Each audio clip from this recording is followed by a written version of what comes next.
Hi, everyone. I'm Mark Sanderson, and I'm here chairing a panel here, What Do We Need to Know, Verifying and Checking. And we've got three really fantastic panel members here who've actually sat in the order that I was given their introductions as well, so well done. We have Devi Mallal, who is a founding member of the Australian Broadcasting Corporation's new verification team, ABC News Verify. Previously, she was on the media and research lead of RMIT ABC Fact Check, where she focused on introducing automated fact-checking technologies into the editorial team's workflow. And she's been leading a number of projects, which I think we'll probably get her to talk about during this panel session. Next to her is actually her PhD supervisor. Dr. Damiano Spina is an associate investigator of the RMIT University node of ADM+S. He's a senior lecturer and a Decro fellow at the School of Computing Technologies here at RMIT University. And his research areas are information retrieval and text analytics. And also, actually, Damiano had an awful lot to do with that indigenous piece of artwork that Julian highlighted at the start of the day, which is really tremendous, actually, a really tremendous piece of work. And also, Damiano teaches capoeira, which is an Afro-Brazilian martial art. So yeah, be careful, Devi, as a supervisor. And then on the end, we have Professor Chris Leckie, who is the chief investigator at the University of Melbourne node for the ADM+S Centre. Chris is a professor of computing and in the School of Computing and Information Systems at Uni Melbourne. And he has a strong interest in developing AI techniques for a variety of applications in telecommunications. I think in your past, Chris, you worked for Telstra as well, isn't that right? Yeah. So a wide range of topics. But I hope you'll see with our panel that there is a very strong connection between all of them. So I've got a couple of notes on my other screen here. I only brought 3 screens with me. I remember this morning, Chris, there was a question. So Chris, you're doing a whole bunch of work on the topic of, you're leading a sort of research on thinking about ways in which AI can be used by bad actors. And so maybe, ladies and gentlemen, you can understand why we invited him here today. And Chris sent a whole bunch of ideas in email last night about ways in which AI could ruin elections for us. And it struck me when I was running between the various meetings that I was at just in the last couple of hours, there was a question asked at the start of the day, assuming there is a US election in 2028, someone said, what will the 2028 election be like? And Chris, that might not be a bad way of just sort of, well, but you know, you've talked to me about how AI can be misused, who are the targets, and so on. Why don't you tell us a little bit about, you know, we've been talking about things happening so far, and a lot of your thinking is about looking forward. So what's coming? Okay, thanks, Mark. Is that working? Yes. So my philosophy is that if you want to defend against the attacks of the future, you need to think like an attacker about what those attacks might be.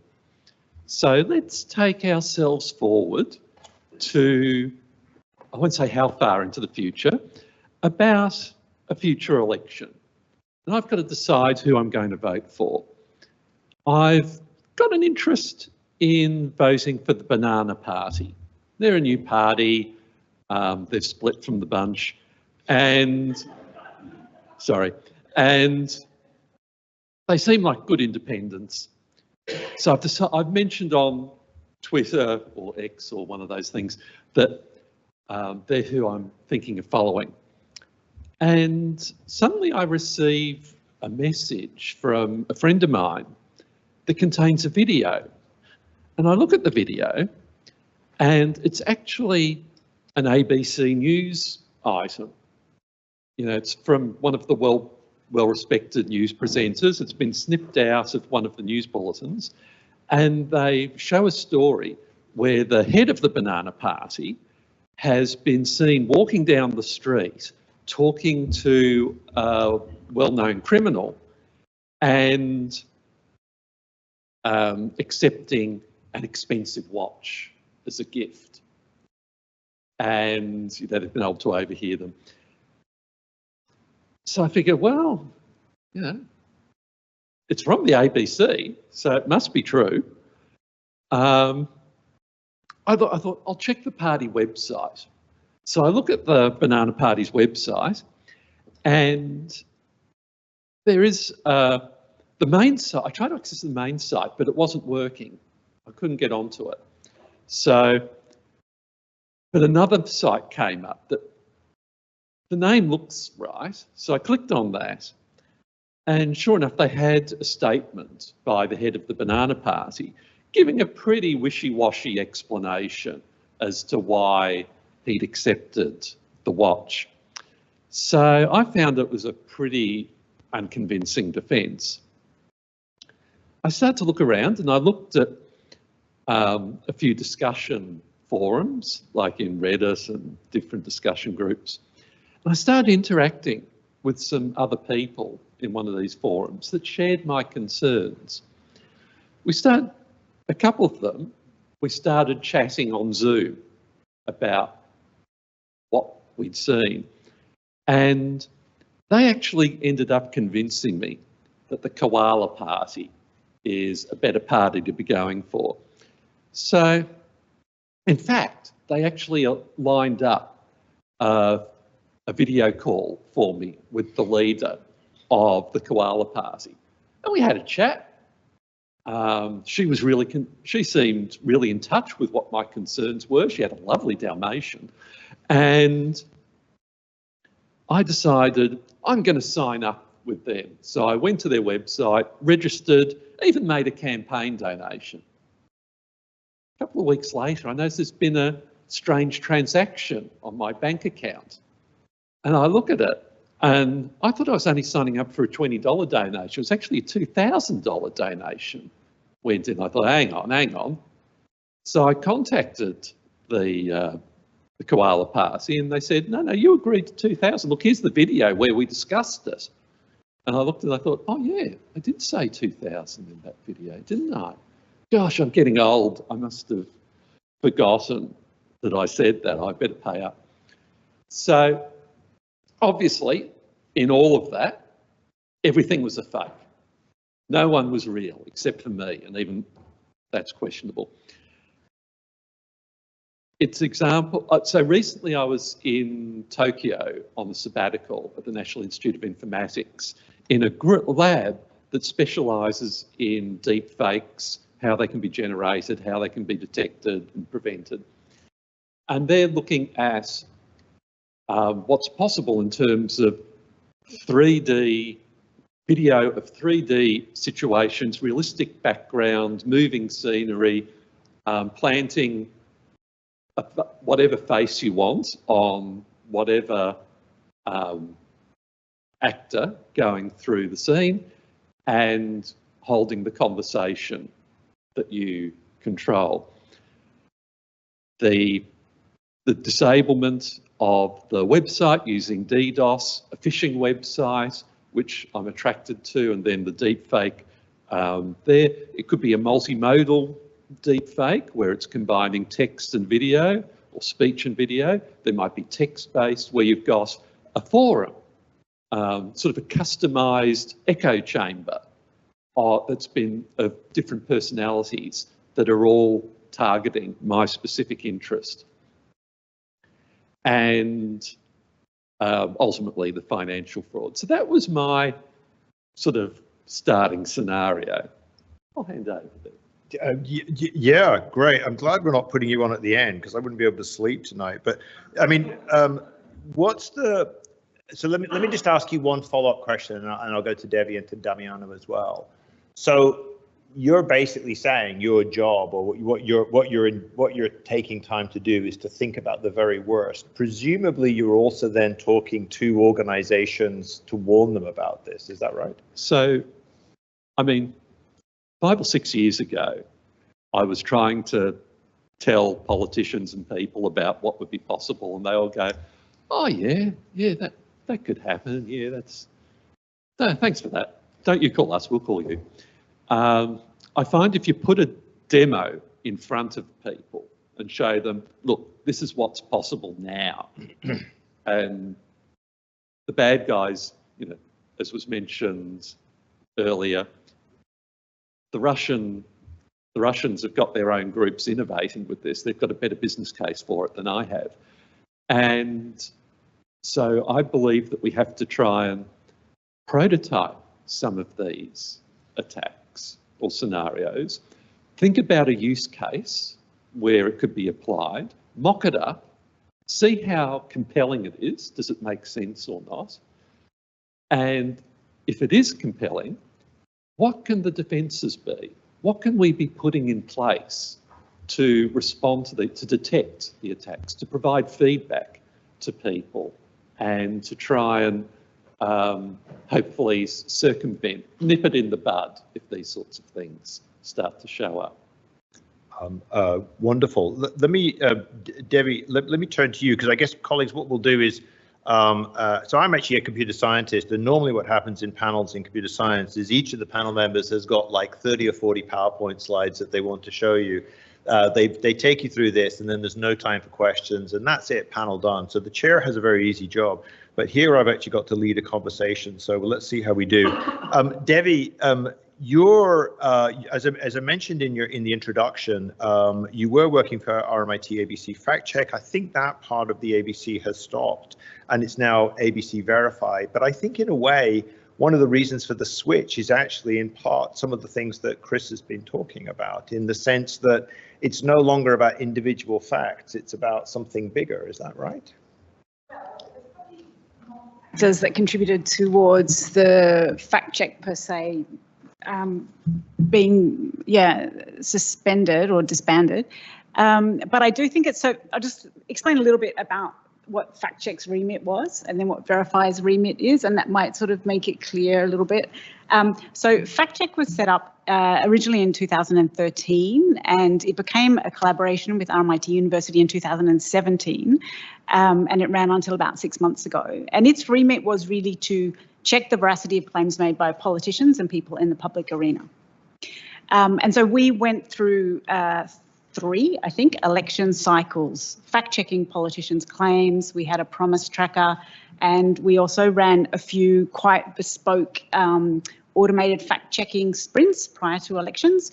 And I think what really changed between the last election and this one is the people are calling it the democratisation, but the accessibility of generative AI tools, and that misinformation online has changed shape, I think, quite a lot since the last election.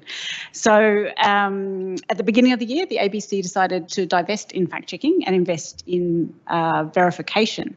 And so it's quite a different form in that it's much more like a boots on the ground differentiating fact from fiction, I think. And so a lot of what we do is, well, it's kind of a variety of things, but one of the things that we're doing is in breaking news events, actually assessing user-generated content and other video footage to make sure that it is actually at the scene of the event that people are claiming it to be. So that's kind of one way in which, like to Chris's dystopian scenario, that we are trying to sort of, in as much as possible in real time, debunk misinformation as it comes to us. We're also doing sort of longer form investigative digital pieces, and also education. So at the moment we are really trying to educate the ABC newsrooms on verification and a lot of these issues that are being raised today. And maybe down the track, we're a very new, very small team, and maybe down the track we can actually start to work with ABC Education and start to make some actually very distinct packages to teach school kids some of these verification skills that we have. So I mean, I thought some of the things that I was reading about, and I think you either mentioned in emails last night when we were chatting about this panel, but for example, the work you did with the Voice to Parliament or the Mosaic project, I mean, these are all things where you've gone and looked at a particular campaign and then tried to decide whether there were issues in that campaign, which sometimes strikes me as being actually quite valuable as well, because there will be times, despite Chris's dystopian vision, there will be times when things actually run okay. You know, there will be times when there isn't nefarious stuff going on, and actually the vote really did go the way the vote went. So I thought that was quite interesting that that's part of your remit as well, I think. Yeah, well, fact check wasn't just about misinformation debunking. It was really using politicians' claims as a way into a certain conversation. But the Mosaic project was specific in that it was funded by the Judith Neilson Institute, and they had a fear that there might be foreign interference in the election. So they actually funded this very bespoke project, and we collaborated with some international technology developers and some counter misinformation specialists. And we ran the project for about 6 weeks on the lead up to the election, the 2022 election, and actually we didn't find gross amounts of misinformation. We found misinformation, but we didn't find any international interference, foreign interference at all. So we were kind of actually relieved at that point in time at the lack of really serious misinformation. Because in some ways, I mean, you're actually reminding me, I once ran a conference, quite a major conference about 7 or 8 years ago, and there was definitely at the time real concern that there were people rigging the reviews of the papers.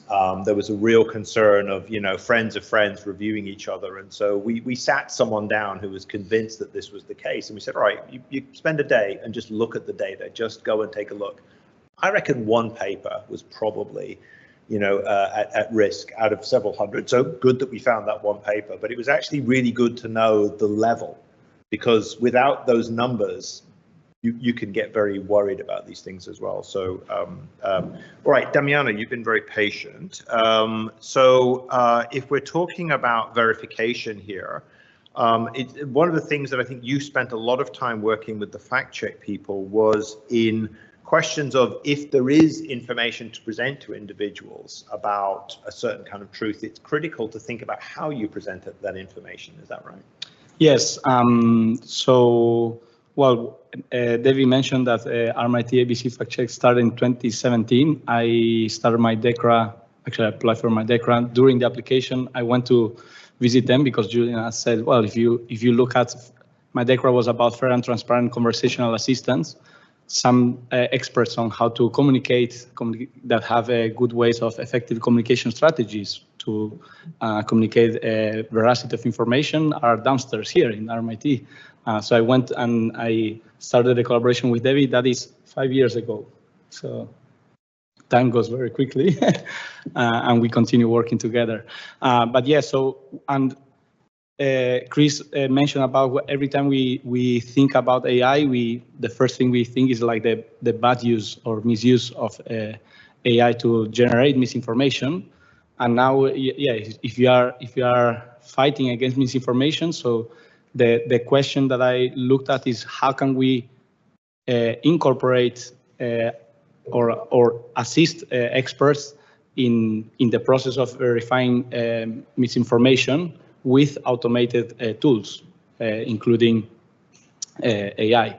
So that process, actually, one thing that is very clear for everybody that we work in this space is that the goal is not to replace the expert. Actually, you will never be able to replace the expert because of the concerns that Casey mentioned before. So you need the expert in the loop that ultimately are the ones that are going to put the stamp to say, well, this is verified by these organizations, that is a signatory, and there are bodies also regulating that as the International Fact-Checking Network, which the Code of Principles keeps that, not? So making sure that the methodology is transparent, which is a challenge if you are automating it, but also that they are accountable for their process. So in that process, the first thing that as a computer scientist and machine learning, the first task that is very easy to tackle is, okay, so we have these verified reports that we can get a database of them, a collection, why we don't automatically try to classify claims in terms of veracity or truthfulness. And we start doing a bit of that work, but of course, that's not the most interesting one. So we have the two extremes of the process that are very important and are the ones that the experts struggle the most. So because they are experts on verifying the claim, how you early identify the claims that you need to verify, that's one. So, and especially now that the generation of misinformation is scaling, so how you can scale also the process of early identifying and identifying the checkworthiness of the information that is out there. And the final step, which is, okay, now that I have the 10 pages report that has a super detailed demonstrating this with statistics why this particular claim is not the full picture or is false, etc. That is tailored to a very particular or a subset of the potential audience that would be interested in understanding the veracity of that information. And this is where with Devi, that she's doing her PhD on this, we started, well, why do we need automation there? Because there you have two options. You have a low resource body of experts working on that process, and they need to make a decision. Is either working on depth or breadth. So do we customize this particular fact check for individual communities or individuals, so then we can tailor that like the micro targeting, but for in the other side, like of the verified content, or we spend the low resources that we have in terms of time that we can spend on verifying all the other amount of information that we need to verify. So in that ecosystem is that we are looking at human AI cooperation. So understanding how you can use AI or to personalize the information that is generated by experts, and of course, keeping the experts in the loop on and making that process more cost effective. So basically, what we are looking at trying to personalize the message for different communities or different individuals, and then how to measure as well that process and coming up with methodologies to allow us to analyze the effectiveness of that process. Last week we had last month we had a workshop in the ADM+S symposium where we had members of ADM+S trying a hands-on experiment on trying to personalize fact checks using some of the verified content that we got from RMIT ABC fact check, and we have another organization, can't remember if we use another one, and then we had different personas characterizing the different communities that we wanted to target. What was very interesting, we had 6 groups, 6 tables, all very very skewed towards highly educated attendees, because we were all researchers or practitioners with PhDs or directors of centers of excellence. And then we had different personas, and all the 6 groups independently, they chose the same persona. If you want to know which persona they chose, we can have a chat later. So maybe I can throw this open to questions from the audience. So, you know, what we have here is we've got a futurist, someone whose job it is to try and think about ways in which verification and checking could become much harder. And then we've got a couple of people in Devi and Damiano who've been thinking a lot about how to better serve populations to ensure that they understand whether information is verified or whether it needs to be checked further. I wonder if there are any sort of questions that people might have in the audience of this panel.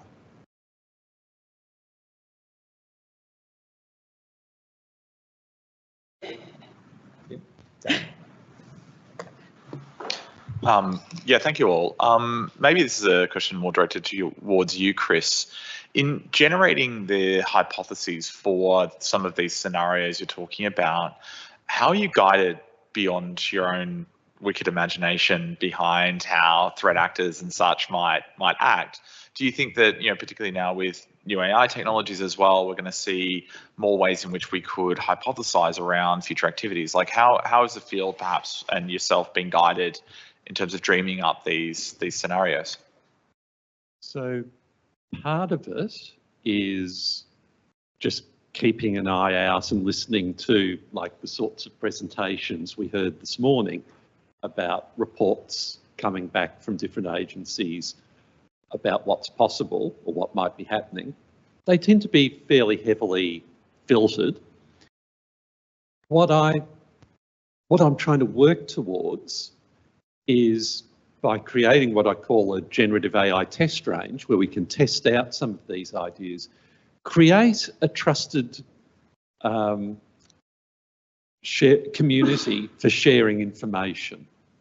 So can we start to build relationships with people like the Australian Cybersecurity Centre, the electoral commissions, the banks, news agencies, the telecommunications providers, to start passing along information about, look, this is what we think is possible.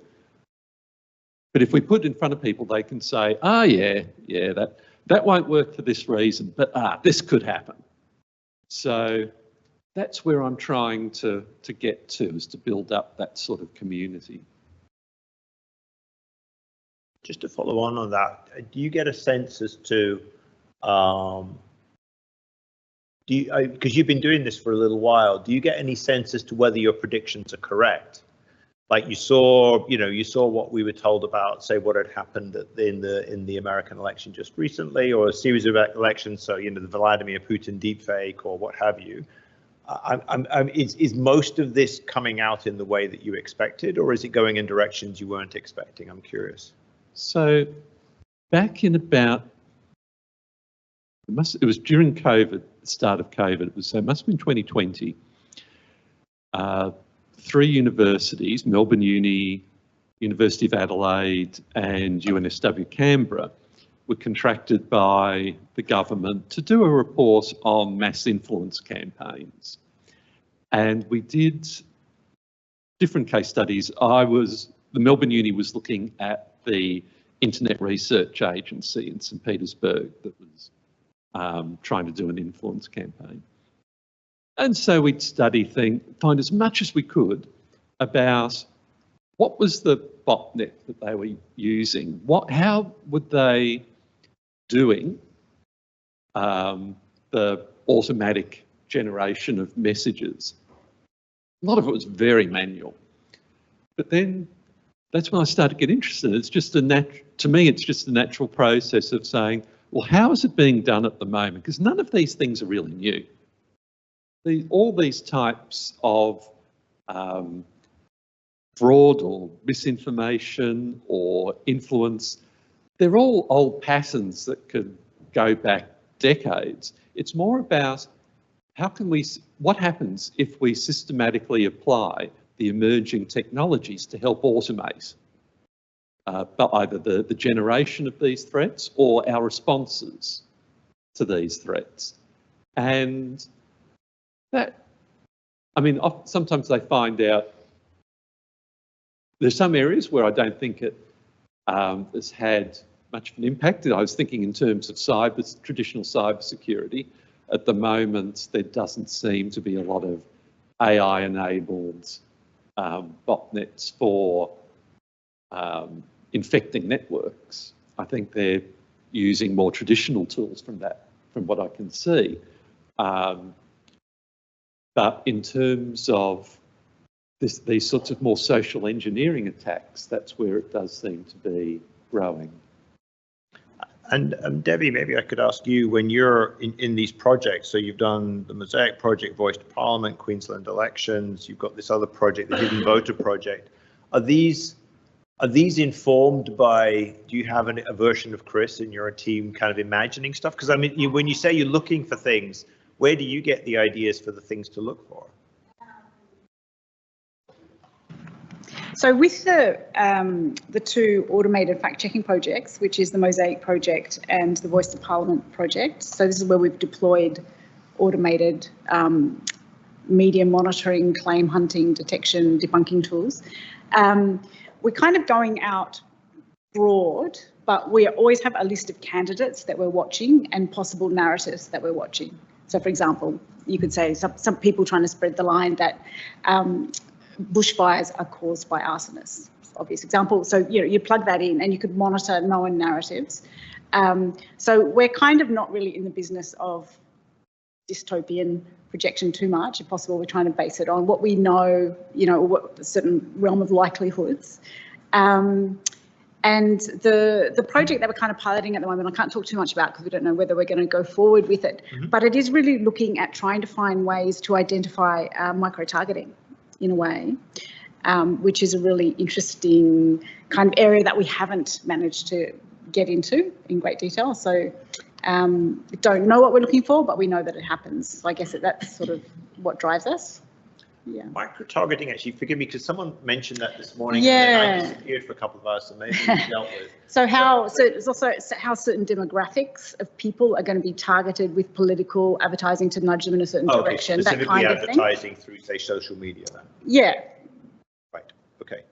I couldn't quite work out what the channel was for that. Damiano, the thing that sort of strikes me about this, I mean, you and I are actually both search engine people, it's quite it was quite a shock to me to see this morning the talks where you discover that people really don't believe anything that they can do online, and yet that's really your and my bread and butter, is actually creating devices that help people find reliable information online. But we're now operating in a world where that just doesn't seem to be possible. I didn't give you this question before, but I don't know what your reaction to sort of seeing that, because it's quite a shock to me. Well, yeah, I really enjoyed the talk Andrew was presenting with the challenges of, so what do we do now? So with not only that the lack of trustworthiness, but also the growing phenomenon of being having less agency to actually assess the veracity or the trustworthiness of information, especially with generated content that you will get. Like now you get a snippet automatically generated with Gemini in Google. So we did a couple of experiments that doesn't give us very much hope on, like we look at how people interact with the systems and with information that they get from search engines or conversational agents. And we recently experimented with looking at how we can make the generated answer more transparent and more explainable to the user. So then they have more agency to understand when there are hallucinations, when there are incorrect information, when there's biased information. If you are asking for a topic that has a multiple correct answers and you want to have the diversity of voices represented in the answer, and the results are not very hopeful, because it's very hard to come up with a mechanism that gives that okay, I need to do more than just reading and try and believing or completely ignoring, or I don't even engage at all because I don't trust anything. So we are in a context, in an era that is very challenging to break that gap, because to bridge the gap between what do we really want, like we still have the questions that we want to find an answer for, and the tools that we have to come up with those answers are ironically getting trickier to use for us, because sure, you have this, now you don't need to inspect the search result that you get on Google, where you have the source, and then okay, I know that I trust this source, therefore I'm going to click on this search result. Now you have the answer, and maybe you have some attributions of the sentences that come from different sources, but then that attribution is also automatic, so there are also mistakes there that might happen, and then there is a kind of like more effort for something that I'm being told that should be easy as reading the passage that has the answer, and that's it. So it's not only that we are believing less, but also the systems are kind of telling us that we should do less work, whereas we need to do even more work than before. Yes, it's a very difficult situation, isn't it, to understand? Particularly, you and I spend most of our time checking the veracity of sources incredibly carefully, but you're absolutely right. It's so tempting to just use the summary without any sort of without any thought beyond that. Chris, when you were talking about your list of ideas that you could talk about, one of the things that you said was, it's not enough to just think of the bad things. It's also important to think about what to do to fix these. So maybe you could tell me some of those. So I'm not an AI pessimist. I've worked in AI and machine learning for over 35 years now. And I believe there's lots you can do for goodness and niceness using AI. I think why I try and come up with scenario, if you're going to develop a solution, you've got to understand what the problem is that you're trying to solve. And if it's some sort of potential threat to society, you want to really think through, well, we don't want to be just purely reactive. If we wait until these things happen, it was like quite a few years ago, there was a series of bomb hoaxes to schools, and it caused a whole lot of schools to be evacuated, particularly around exam time. And then there was a whole lot of copycats of that. So people started automating this, and it was really disruptive. And eventually the authorities managed to get on top of it. But there was that sort of infectious wave. Can we be trying to anticipate what we think some of the likely threats are, or high risk scenarios are? Are there defences that we can reasonably incorporate that would allow us to nip it in the bud, as I was saying before, so that when some of these risks start to occur, we've got some reasonable infrastructure that can help us with it. Now, that has the challenge that people have to invest in that infrastructure, and they have to be convinced that it's worth paying the money for something that hasn't happened yet. That's the tricky part, and I guess that's part of why I try and demonstrate the potential threats so that people can see, yeah, this is not just that Leckie guy rabbiting on, it is actually something that's potentially plausible. Look, I hope I'm wrong. But I do believe if we think things through, we can be putting in technology that can be helping, say if you've got one scenario we're looking at, a customer service channel for a business. Can it be getting people phoning in or connecting via voice or by text? How do we make sure that those are genuine requests or customers that are connecting with us? If we detect in a conversation, I'm particularly interested in the conversational scenarios where this is unfolding in real time. If we think that we're talking to someone who is not genuine, who is likely to be a bot, can we modify what we say next, try and draw out more information to confirm that hypothesis as we're going?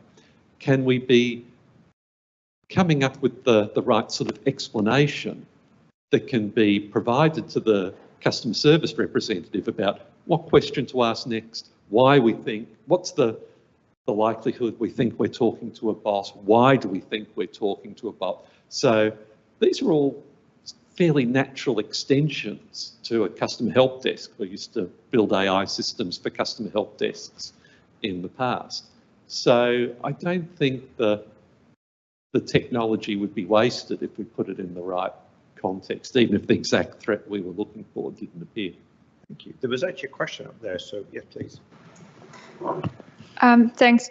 I'm curious about the operational aspects of fact-checking, Devi. I was just wondering how you, like when you're looking out for those narratives for candidates, how you make distinctions about if it's someone else's opinion, is someone else's prediction, projection, speculation, or it's misinformation narrative. So well, with fact check, really, you'd have a list of possible claims to fact check, and then you decide which one matters, like in terms of identifying which one you would fact check, like does it actually matter? And then once you had identified the actual claim you were going to check, it was a very rigorous editorial process, and it invariably was backed up with data, really. It was a form of data journalism. So it was never based on someone's sort of opinion or, yeah, does that answer your question? Was it, I mean, in fact checking, it's pretty black and white, really. It's not a lot of nuanced. Well, actually, then again, we had our verdicts could be slightly nuanced. You know, it could be that somebody was cherry picking or that something was kind of in the ballpark. So yeah, it wasn't totally black and white, but it was always backed up with data. I think there's another question there. Oh, okay. Actually, if I may, obviously ABC RMIT fact check also came under quite a bit of attack towards the end, and so it's, you know, I'm sure it was set up in a non-partisan way, but one group particularly saw it as kind of I don't know the right word, an enemy. It saw it as something that was worth opposing. Does the new ABC Verify, do you think that structure has more of a sense of being non-partisan? Well, I think it's not set up to be specifically a political. Fact check was a political fact checking unit, so it was under attack, sort of irrespective of who was in power. Yeah, I think Verify, the remit is quite different. Yeah, I don't know. I'll throw that to Lucy, who's our lead, who's in the audience. I mean, I don't know if we're under attack. I don't feel like Verify is under attack per se. Well, people don't even know we exist yet. There's only 5. We don't even have branding. I know. If we get bigger, we might come under attack. That's how we know we're doing it right.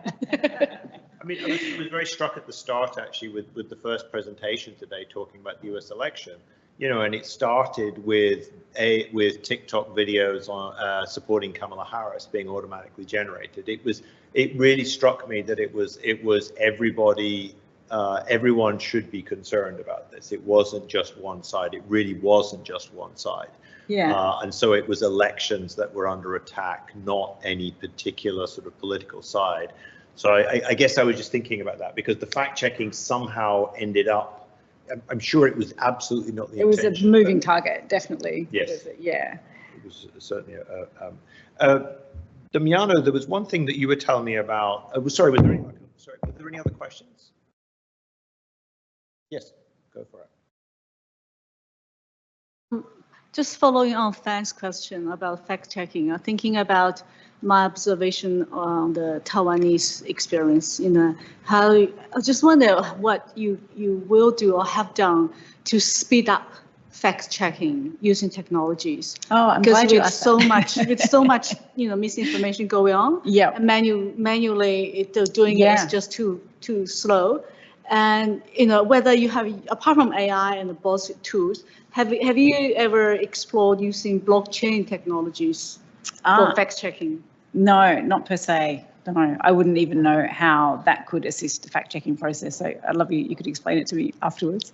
But definitely a lot of fact checkers internationally, particularly the European ones, have somehow managed to attract a lot of funding. A lot of them are quite small and agile teams, and a lot of them have inbuilt development teams, and they actually produce their own very bespoke fact-checking tools.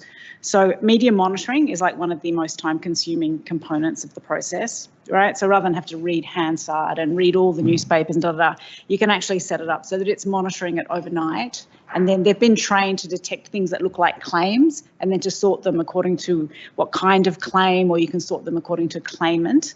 So there's tools like that, which we actually, thanks to ADM+S, were able to deploy during the voice referendum. So they're the sort of tools that fact checkers commonly use. Fact checkers are also, a lot of them are really exploring bots, and the bots themselves don't editorialize, but they can act more like a database of fact checks, and they can do a human created summary. So a person can put a query in and it will summarize a fact check. So there are lots of different ways to automate the fact checking process, both in the kind of production process and then in the dissemination process. But we at Verify are a very small team, and News doesn't have its own sort of development team that we can go to and go, hey, we want some tools. We need an audio deepfake detection tool. I mean, there are things that we would love, a whole toolkit made, but we just don't have access to those kind of resources at the moment. We'll see. We have a question back there, Amanda. Thanks. So I was just thinking about a point that Fan made about how it can be hard to, the information has flowed through so many different pipes that it's hard to know where it came from. And then thinking, the Media Watch often has those sort of cases where some news outlet has picked up a story and then everybody's picked up the story and nobody along the way has checked it. And because one news outlet has got it, you're taking your verification from that. And then kind of also thinking about, say something like Wikipedia, where you might get something might be wrong in that information, and then eventually it gets changed. But the AI has now been trained on both information that was incorrect and presumably subsequently corrected. But that's all mixed up in the model. So just just to that, I mean, sort of in that vicinity of the muddied waters, a really interesting ISD just produced a little report last month on the American election, and one of their findings was that actually like 52% of the cases they studied were cases of people misidentifying actual video as AI generated video. So you've got this misinformation about misinformation. So this is this whole other kind of murky thing that is rising to the surface, really. We have a question there. Hi, I think I'm going to follow up to all those questions. I was just really concerned, just thinking about the functionality and the operationality. So I believe you're working on digital platforms. I think that's your main source, like where you're checking the information from. And now the thing is that, I was just wondering that, what actually are you verifying? Is it like the political content or any content that happens to have any political issue regarding?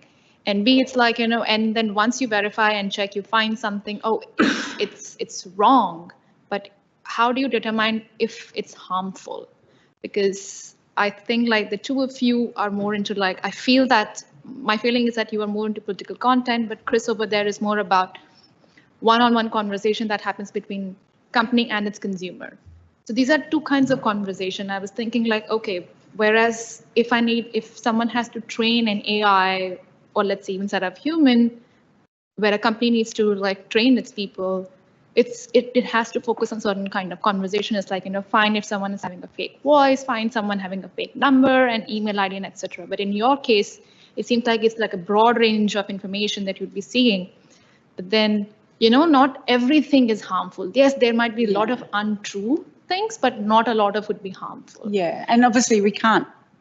Right. And wouldn't even want to start trying to verify every piece of content on in the world kind of thing. So it's an editorial decision. It's really like, does it matter? Is it in the public interest to debunk that piece of misinformation? Yeah, but how do you determine that?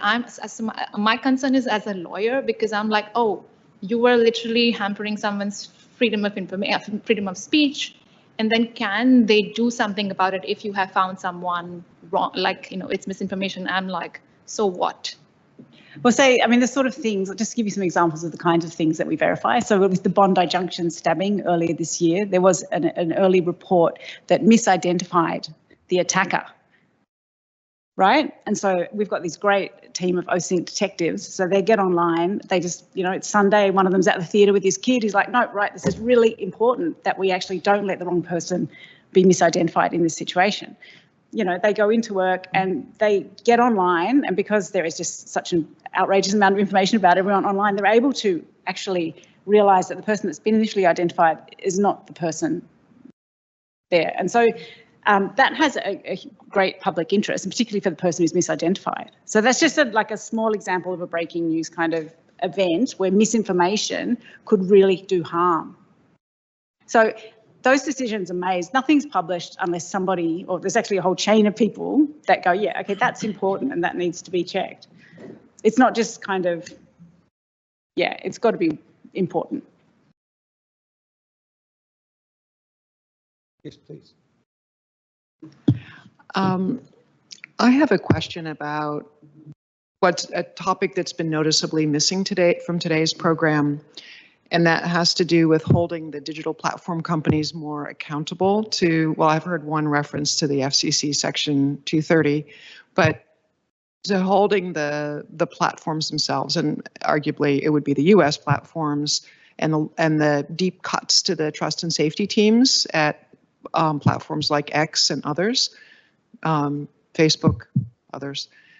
it seems like we're studying it all very much at the very end of the tributaries, and we're not going to the mouth of the source of the mis and disinformation. And if we can do so much with Gen AI, with these vast high compute facilities to generate content, why can't they do a better job with and be held accountable for content on their platforms? Why are we not, why are we worrying about the teenagers rather in Australia using social media as opposed to going more to the trust and safety teams and beefing up regulation and holding them accountable?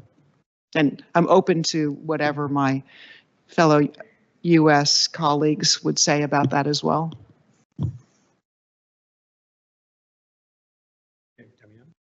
Yeah, I don't think I have an answer for your question, but I do want to say that, yeah, 2/3 of the panel are members of the Australian Internet Observatory. That is an initiative that is creating. So instead of we waiting for regulation to regulate how companies should put more effort in moderating content and making more effective ways of reducing harmful content in the platform, at least what we should have is ways as researchers and society to be able to know what's going on there, to actually to create that evidence. Look, this is not enough. So what you're doing is not enough, and you should do more. But yeah, I think that the only way, the other thing that we can do is is also like the thing that is as important as the experts verifying content and cybersecurity initiatives to understand how bad actors are actually using this technology is creating more literacy. So we should be educating everybody on how to use generative AI to understand that is not. So even if you deploy your retrieval augmented generation, that doesn't mean that there is no hallucinations there. So understanding that the information, if there is automation in the loop, is not going to be fully accurate if it's non-deterministic, unless you have formal proof to show that the algorithm is always giving you the correct information. So those things are very hard to, or very easy to skip unless we have a better way of giving more agency to users, but through education. And pre-banking is an example for fact-checking, but also for us using generative AI. So participatory research, as the way we do, is to understand, okay, let's put the journalists to use generative AI to understand that it's not that, okay, like in the video, no? Let's leave AI, and AI will generate the customized content for everybody, and we don't need to touch that at all. No, you need to be in the loop all the time. I mean, I think there was something in the Supreme Court recently with recommender systems. So this is the technology that underpins, say, YouTube's recommendations, where the Supreme Court basically said that these companies weren't really responsible for the content. If I remember yes, Supreme Court. That was so. I mean, I think you're right. I think it would be great if governments did put more pressure on companies, because I worked at Microsoft for a summer once, and patent law, for example, is something we really pay attention to, and that was something I got taught in the 3 or 4 day induction program, because if you knowingly infringe a patent, there's triple damages for the company, and so they had explicit policies to ensure that I didn't invoke triple damages for them. So they do pay attention to the law when it's there. So you were going to say something? Yeah, I'm not naive in recognizing that literally tens, if not hundreds of millions of dollars are paid to lobbyists in Washington, D.C. to lobby on behalf of Meta and Google, et cetera. But my observation is that as communication scholars, we spend a lot of time looking at the downstream effects, and we can't just sort of chalk it up to the fact that a group of largely older, white, not technically literate men are in Congress and they don't understand this technology. Therefore, we aren't going to get better regulation out of the U.S. Congress. But that's my cynicism coming across on that. But I just feel that they've gotten such a free pass, that the platform companies have gotten such a free rein because of their economic clout and their value to the intelligence community. But that's the place that the Achilles heel that we should be putting more pressure on. One other thing, just a final thing before we wrap up. Hai Ching is if that's you. If I remembered your name correctly. You mentioned about blockchain, and maybe Chris, maybe I could build on what I think you were implying. If you know me on Facebook, you know that I'm a rather pathetic photographer, someone who takes a lot of landscape pictures. And the landscape photography community is very interesting because if you enter a picture into the landscape photography, you want to make sure that it's a genuine picture. And what you do is you actually submit the raw image that came off the sensor plus the edit history of that image, and that's what you send. And Lightroom and some of the tools let you send that to the judges to make sure that what you're sending is the real deal. It really was that sunset that you took. So I wonder if there's ways in which other kinds of media can somehow learn from that media, whereby there is just somehow some, this device, you can't install any old app onto it, you have to go through an app store. Is it possible that document creation systems can similarly be managed? So if you go and all ABC journalists use some through system that somehow edits from the raw source right to the thing, and you've got this chain of guarantee that what was created is actually genuine. Is that technically possible? So I think there's...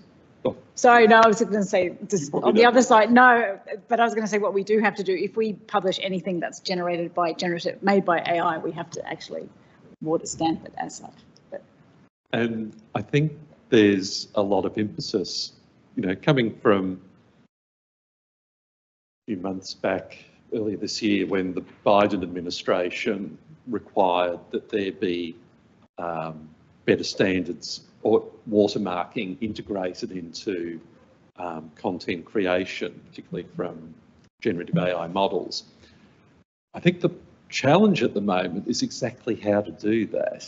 So there's a whole lot of standards appearing that you must incorporate watermarks. Exactly what the watermark does and how effective it is still a bit of an open problem. But I think the more that can be done, the better things will be. One challenge I am interested in is, particularly in this conversational setting, you only have limited information.